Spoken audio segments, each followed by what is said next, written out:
Good afternoon. We've been invited to come down to Area 58 today.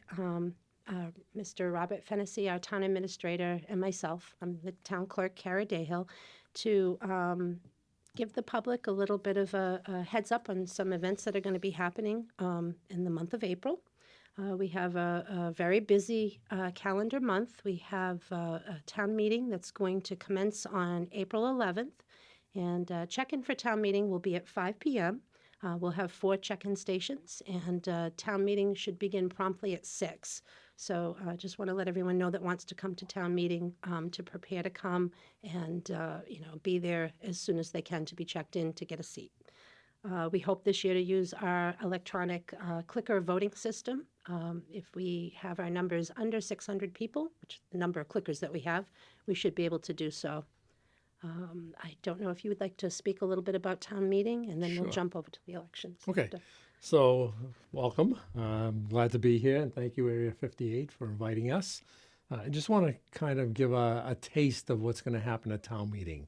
Town meeting, as Cara said, was on April 11th. It's a Tuesday night, and it starts at 6, but check-in is at 5. So I hope everybody attends because obviously we want as many people as can come who are interested in taking part in the governance of the town. So the town meeting has a number of warrant articles, and it's called a warrant. It's not like a warrant where you're under arrest that most people think of a warrant, the term. It's really an agenda. It's an agenda for town meeting, and I think there's 40 let's look. Let's look at the very last one, 43 articles. So meaning that each article has a description of what it is, and then somebody would make a motion, somebody would second that motion, and then they would have debate over it. The town meeting can debate the issue. It can be amended on the floor of town meeting by somebody who files a written amendment, and then that would get seconded, and ultimately the town meeting members, who are the citizens voting, will vote it up or down, and then it becomes a part of the town bylaws or other things like the budget and so forth. So I pulled out a few just to talk quickly about what's going to be on the budget. And the first one is always the town meeting report, and that's a report that the town departments and the some committees and boards put together in a booklet. And will they be available at the town They meeting? are, yep. They At are. check-in, there's usually a table where they can grab one as they're walking. Okay, great. So you can grab one. It's a good reading. You get a taste of every single board and department that files their report that way. So that'll be the first thing that'll be talked about, and it'll be usually that doesn't take long. It's just motioned and approved. Next one looks at free cash, some of the free cash money. And free cash isn't free cash. It's obviously cash that has been raised and appropriated but not used. So that from the prior year gets sent back to the town to use from the prior year. So that free cash is looked at what the select board and others departments look at the needs of the departments and where to utilize that. Finance committee gets involved in making their recommendations. So that's Article 2. And then we get to kind of the meat of town meeting, which is one of the most important areas is obviously the operating budget. And that generally takes time to discuss. I'll be putting on a presentation before town meeting that'll talk about the budget. It'll go through the numbers, and generally it'll break down what goes to the schools, what goes on the town side to run the departments and run the operation of the town. So right now the school budget is $22,500,218, and on the town side it's $10,686,935. So I'm not going to get into the breakdown here. That's for town meeting, but I just want to make sure that people understand that it's a big budget, and it needs to be looked at, and it's been vetted by the finance committee, by the select board, and by myself, and every department has looked at their budgets. And if I'll just go in real quick because you're part of that, is that the way the budget's developed is that the department sent to me what their needs are on a basis of level services, so they're not cutting services per se. And if there's any additional needs for the next coming year, they'll file that with me too. We put that together, and then we start having meetings with all the departments. The departments, they might have to reduce it. They may say, well, we really need to increase it to add hours to this one position because it's gotten so much larger at that time. So we'll look at all those and balance them out. Initially, the initial amount that comes in is much higher than what the budget is, and then we look to modify that through these discussions with the towns, with the finance committee, and so forth. So that's how we get to that bottom number. It's no easy feat either. It I is can no attest to easy that. We've feat. had many, many meetings. That's and, right. Can't And control those expenses and caused by COVID and everything exactly. else, the increases. And Yep. COVID kind of put a different turn on things. Not only during those years, but the following years. Right. Because what was budgeted in the COVID years might have been lower or might have been shifted Right. because of the needs that resulted at that time. Right. And now we're trying to catch up and move back to normalcy. Right. you Very know, hard so- to anticipate, though. But I think you've done a good job of that. Thank you. So after that, it'll be an article about the North Carver Water District, and that's our water district in North Carver that supplies water to a certain area of the town. And then the next big one is the capital improvement budget, and that's similar to the budget itself, where the departments over the course of 10 years have slotted what their needs are for capital equipment. It could be vehicles, it could be fire trucks, it could be other things.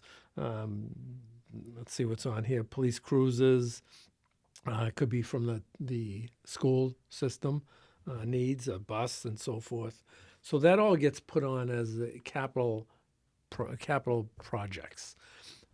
This year is a little different than prior years on capital, because this year the finance committee moved forward along with the capital outlay committee to look at doing additional work that is needed. One is the roof of the town hall and the cupola. One is the roof of the library. One is the painting of the library. And the goal was of those finance committee and capital outlay was to take that amount of money outside of all these other purchases and bond that out. So if that happens, it alleviates the crush on the capital plan, which is now looking at, because of lack of money from free cash and other things, it would set the capital plan back a few years. Right. So you'll have three different motions to look at. The first motion on capital would be to authorize the borrowing of a certain amount of money. If that passes, then category one, there's three categories. I don't know if you can zoom in on that. There'll be three categories on the warrant. Category one lists the different items that could be purchased or retained or whatever, replaced or fixed, as category one. If that fails, if the bonding or the borrowing fails, then the next motion would be for category two, and that would be with the monies that are available in old articles that would be shifted over to the capital plan to purchase a number of items, but not all of them. If that fails, then it goes to category three, and that's really the minimum that's available in money to get these items. So that'll generate some interest on which way to go. The finance committee and the capital committee all voted in favor of category one. So that's that. And there's probably 3 or 4 pages all in that. A few others, the Cranberry Village transfer of funds. You may recall at last year's town meeting, there was a motion and approval to transfer the wells back to Cranberry Village, That's right. where they came from. They were given to the town. Now the town is giving them back to them. So they did that last year. The second part of that is for the funding that was raised by the Cranberry Village to give that money that we're holding in trust back to Cranberry Village to maintain the wells. So that's on the agenda. And the last one I'm going to talk about is the Community Preservation Committee report and recommendations.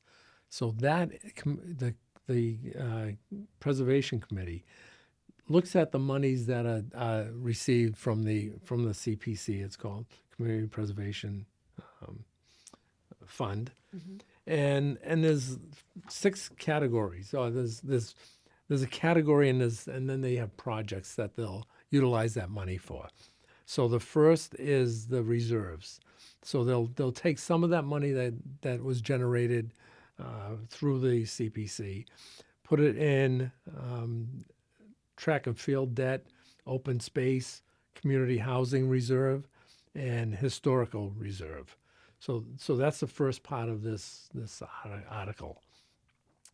Then they met and they meet with different groups and look at different projects that fall within the purview of the committee itself. And there's certain things that they can utilize that money for. And they voted this year to use $20,000 of the money to reconstruct the spire at the Union Society building in South Carver, which had deteriorated to the point of needing a total replacement. So that's the first part that's called Part B, which the town will vote on. The next one is Part C, and that is $330,325 for the demolishing of the old tennis courts that are adjacent to the Marcus Atwood House. That's the Council on Aging. And replace that with 6 pickleball courts. And as you know, I'm sure, pickleball has become like the big thing, Yes. and utilized by many seniors throughout the Commonwealth and beyond that as a good outdoor recreational activity. So they felt it is important to utilize some of this money to develop these pickleball courts, which will be open to the residents to use. So that's Part C. Part D is $39,000 for 2 Adirondack-style shelters on the Cole property. And this will come under the Conservation Commission. Will oversee that. Part E is $82,500 for the Avenues of Honor program. And the Avenues of Honor program, you may have seen it in other communities where they have flags on the poles with the pictures, sometimes just the person's name and which part of the service they served in. And it gives an honor to the veterans of the town. We have more veterans than we have poles that we're going to put these on, but there'll be a stewardship set up to make sure that it's probably on like a rotating basis. Revolving. Yeah, where we'll put some up and then others will go up, and it'd be open to anybody who served in the military in That's Carver. really nice. So it's a great program. A lot of towns have it now, and it's really nice when you drive through and you see the recognition That is of nice. the veterans. And the last thing they voted on was $50,000 for an outdoor classroom at 44 Lakeview Street, again, next to the Council on Aging, the building that's owned by the town. And it'll be used for different programs. It'll be used to have the scouts would be able to utilize it for programs and things. So those are the 6 areas on the Community Preservation Committee that'll be on there. And lastly, and don't say yay. No. Lastly, I just want to mention that there's other things on here. I mean, and again, there's 43, and it'll take me all day to go through all 43. But there's one on committee vacancies bylaw, and that's to look at the bylaw that currently says if somebody is not at a meeting for 3 meetings in a row, they're automatically terminated from the committee. That's right. And the concern with that's come up in the past is that if somebody has a medical situation and say there's 3 quick meetings in a row, it's one way Right. they would be knocked off a committee. So the change is going to look at a way to make it that there's a review of that. So it's not just automatic. Right. And you look at all circumstances, like the totality of the circumstances Right. that led to the missing Right. meetings. Yeah. These bylaws were put into effect prior to COVID. Yes, You could yes. easily be out Yeah. for over a month Yeah, if you you know could, have some of yeah. these illnesses. So And a lot of committees meet twice a month. that's right. So that can be in Yeah, you for could miss 6 two weeks. right You there. can be Right. gone. So. Mhm. So that's on there. There's a town meeting quorum bylaw change where currently if there's a bonding or borrowing issue on any article in town meeting, Right.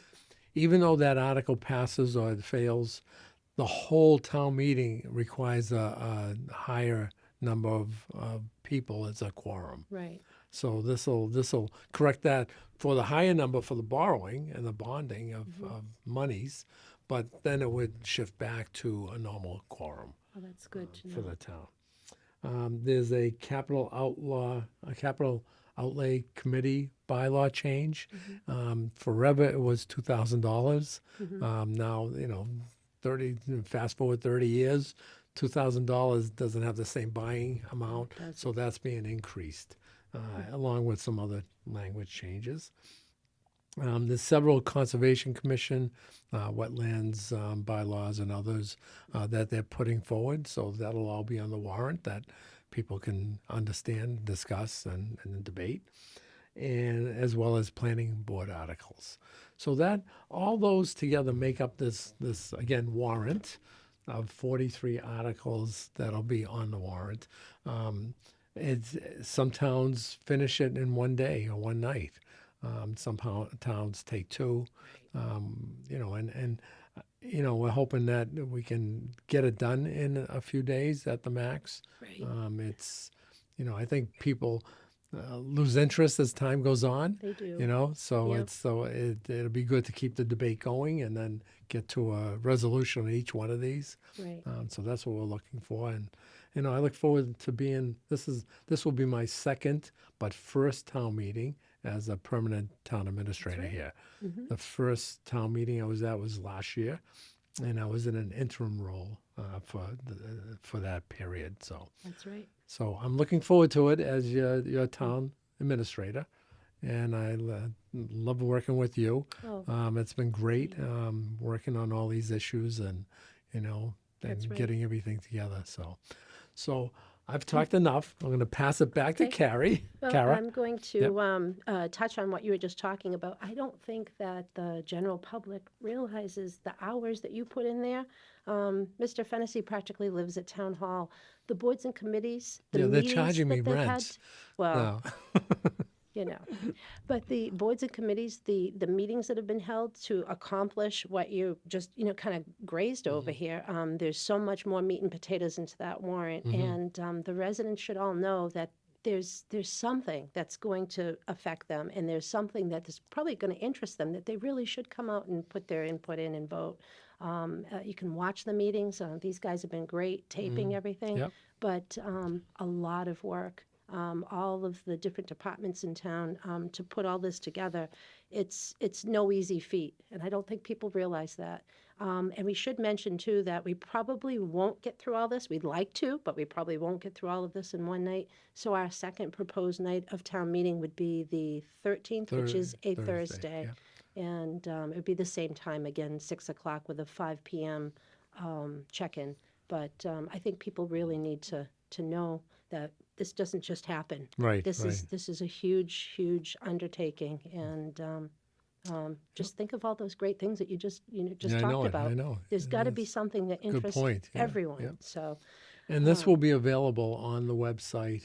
I don't know when you're planning on showing it, Area mhm, 58, but starting Monday, the third. 3rd, Hmm. April 3rd. Hmm. And we're going Okay. to post the warrant And it'll be that day. posted It'll in be certain Yeah, places. posted at all of the post offices, the fire station, in town hall.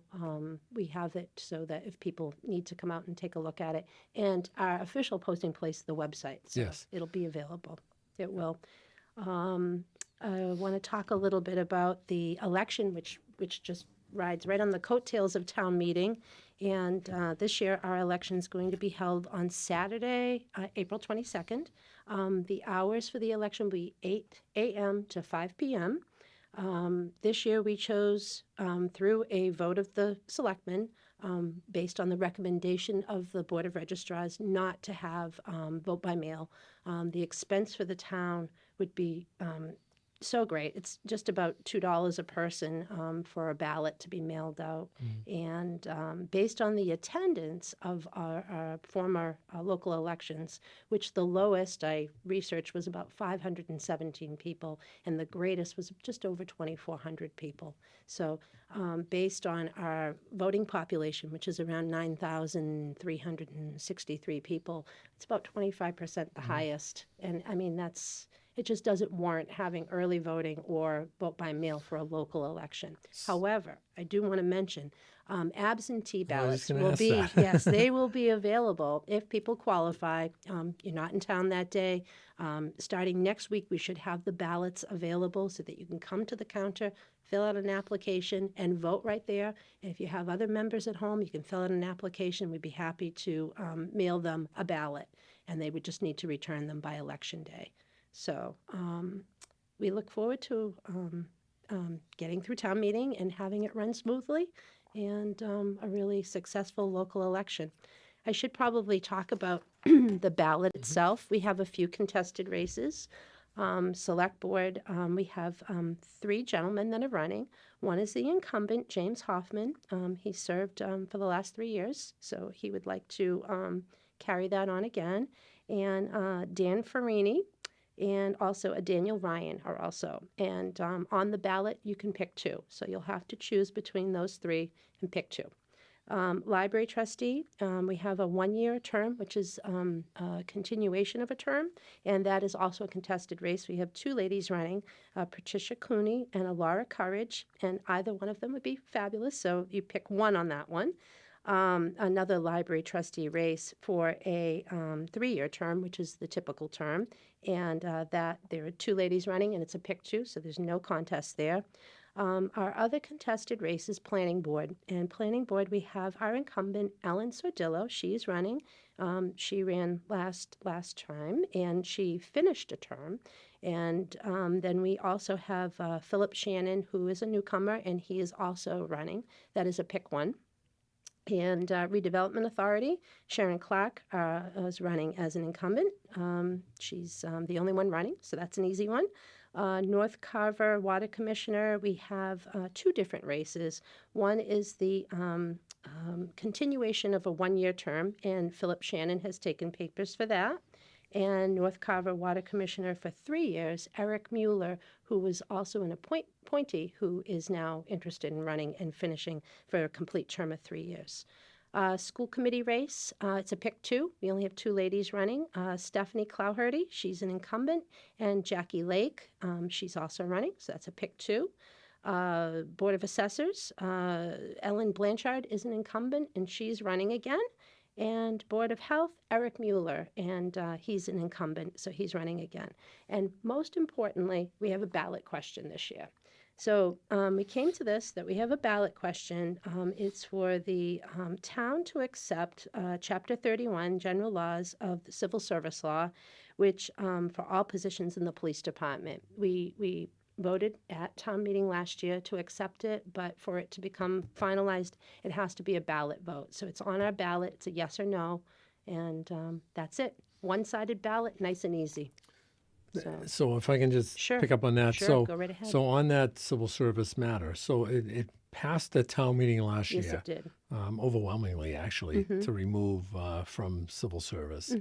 And then it has to go to the Commonwealth to look at and to pass that special and enact that special law. And it sat not only with our town, but with I think 43 different cities and towns Right. in committee and never came out of committee. Right. Another way to kill a bill. Right. So the option that the town had is to go that route again, which the town and other towns would feel would be the same result, Right. because trying to protect a committee from commission from becoming extinct, or go this route and have a ballot question. So it is important that people come out and vote. The police chief and the unions all are in favor of it. So I think you may want to talk to them if you have any questions, and hopefully you'll come out and vote on it. Yes. Yeah. I So think it's important. It helps them broaden their field of hiring too. it does. It gives And them a instead of bigger looking field. at Right. 1 to 3 candidates, you have the Yeah. whole world Yes. to look at. The Exactly. good police officers. Yeah. Yes, definitely. That is it.